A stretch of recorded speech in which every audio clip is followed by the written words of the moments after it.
یہ اس امت کی بڑی بدبختی ہے کہ یہاں پر کسی بندے کو اپنی صداقت منوانے کے لیے نا مرنا پڑتا ہے، ورنہ اس کو کوئی یقین نہیں کرتا۔ جی ہاں، یہ بندہ تقریباً 250 ملین یعنی تقریباً 25 کروڑ لوگوں کو، آلموسٹ 250 ملین کی پاپولیشن کے ملک کو کہتا رہا کہ مجھے مار دیں گے، میری جان کو خطرہ ہے۔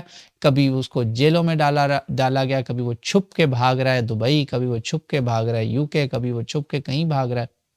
اس کے انٹرویوز ہیں، آن ریکارڈ ہے سارا۔ تو ہم نے کچھ نہیں کیا، ہم وہ لوگ ہیں جو سائٹ پہ بیٹھے دیکھتے رہتے ہیں، پھر جب بندہ مر جاتا ہے ہم اس کی واہ واہ واہ تعریفوں کے پل باندھتے ہیں۔ کیا ہے یہ تو کوئی طریقہ نہیں رہا نا۔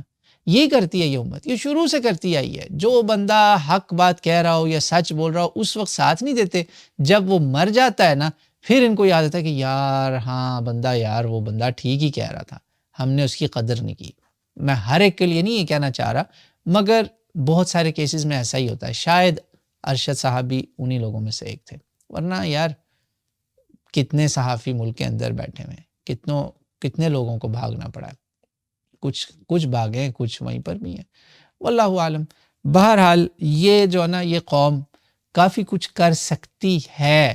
ایسے محرکات اگر آپ لوگ پہلے ہی کچھ ایکشن لے لیتے، زور دیتے، پریشر ڈالتے، تو شاید اس کو جب جیلوں میں تشدد کیا جا رہا تھا، جب اس کو جگہ جگہ وہ اپنے ملک میں چھپتا پھر رہا تھا، در بدر بھاگ رہا تھا، سوچیں آپ در بدر پہلے بھی اس قوم نے یہ کام کیا ہے۔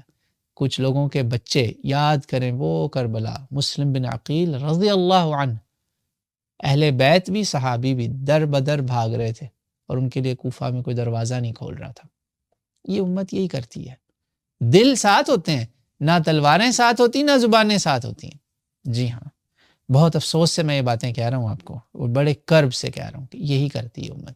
کسی کو اٹھا لیا جاتا ہے، بس تھوڑا بہت شور مچایا، بس ٹھیک ہے، اللہ اللہ خیر صلی اللہ، آدھی سے زیادہ تو آپ کے پیچھے جو جماعت ہوتی ہے نا وہی بھاگ جاتی کہ یار ایسے ہم بھی نہ پکڑے جائیں، کہیں اور نماز پڑھ لو۔